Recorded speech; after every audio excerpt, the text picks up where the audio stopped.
तो भाई आपकी आंखों के सामने पूरे 11th स्टैंडर्ड के बुक्स दिख रहे हैं और दिमाग में टेंशन हो रहा है कि सर करे तो कैसे करे सर, 1 मार्क्स के क्वेश्चन, 2 मार्क्स के क्वेश्चन, 3 मार्क्स के क्वेश्चन, 4 मार्क्स के क्वेश्चन, सर कहाँ से करे।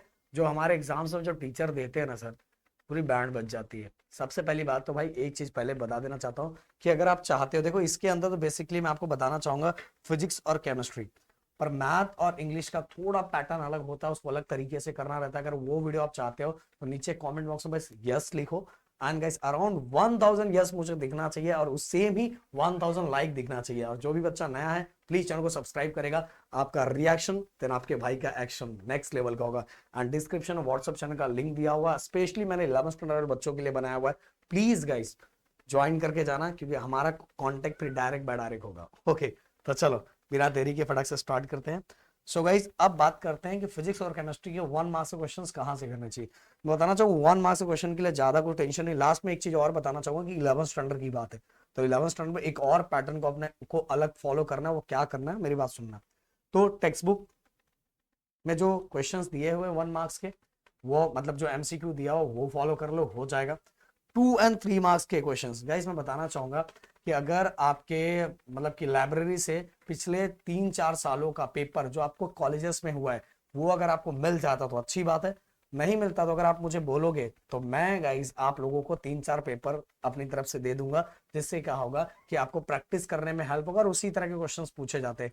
इवन गाइस 2 और 3 मार्क्स के लिए आप कोई भी पब्लिकेशन यूज कर सकते हो, टारगेट पब्लिकेशन यूज कर सकते हो।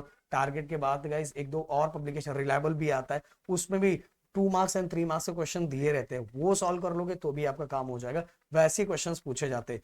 इवन गाइस 4 मार्क्स की अगर मैं बात करूं तो 4 मार्क्स के लिए गाइस देखो 4 मार्क्स में ज्यादातर जो क्वेश्चन होते हैं वो 2-2 मार्क्स में स्प्लिट किया रहता है। तो 4 मार्क्स के लिए गाइस अगर आपको है तो आपको टेक्स्ट बुक का जो टेक्सचुअल क्वेश्चन है ना वो फॉलो करना चाहिए। टेक्सचुअल क्वेश्चंस के बहुत सारे क्वेश्चन 4 मार्क्स में एग्जाम में पूछे जाते हैं, समझ में आए। और एक और चीज लास्ट टू लास्ट बोलना चाहूंगा, देखो 11th स्टैंडर्ड के अंदर बहुत सारे कॉलेजेस जो पैटर्न्स को फॉलो नहीं करते। कुछ कॉलेजेस हैं जो अच्छे जो पैटर्न्स को बहुत सिस्टमेटिक वे में फॉलो करते हैं, बट कुछ लोग पैटर्न्स को फॉलो नहीं करते, उनका अपना ही चलता रहता है। तो भाई वहां कुछ भी हो सकता है।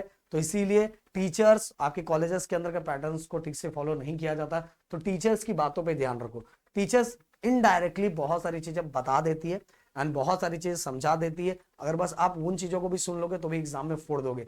बट मेरे दोस्त 11th स्टैंडर्ड के अंदर आप 99% लाके भी क्या करोगे, जब 12th में जब जाओगे ना तो सब अकल ठिकाने आ जाएगा। इसलिए 11th में बस इंपॉर्टेंट 2-3 क्वेश्चन, 1-2 क्वेश्चन के चक्कर में मत पड़ो। बेस जितना स्ट्रांग करोगे भले 2% कम आएगा, बट 12th में बहुत अच्छा फोड़ोगे। मैं बताना चाहूंगा बच्चे की मैं स्टोरी जरूर आप लोग को बताऊंगा जल्दी, कि उसका पता है 11th स्टैंडर्ड के अंदर 97% आया था। इवन इंग्लिश के अंदर आप बताऊंगा ना, ओरल के साथ विथ ओरल के साथ उसका 100 में से 99 मार्क्स आया था। बट भाई उस बच्चे को खुद के बारे में पता था कि भाई इतना नहीं मिल सकता। और 12th में उसी बच्चे को पता है कितना 59% आया, क्योंकि मतलब ये क्योंकि वो जिस क्लासेस के अंदर जाता था ना वही क्लासेस के टीचर्स कॉलेज के अंदर थे। और हमें स्टार्टिंग में बहुत जोश रहता है, भाई क्वेश्चन मिल गया, परसेंट आ रहा है, पेरेंट्स भी खुश, सब कुछ खुश, अपना टेंशन खत्म। पर उनको नहीं पता कि 12th के लिए अपना बेस स्ट्रांग नहीं हो रहा है। और 12th में बहुत, क्योंकि 12th में तो बोर्ड से पेपर आने वाला है, फिर अगर हमारा बेस स्ट्रांग नहीं है तो पेपर वैसे हम पढ़ के अगर अच्छे से नहीं जाएंगे वहां थोड़ी कोई क्वेश्चन बता पाएगा। समझ में आ रहा है कि नहीं।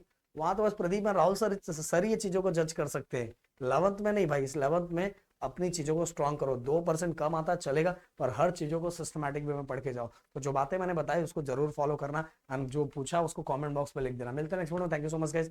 जय हिंद एंड जय महाराष्ट्र दोस्तों।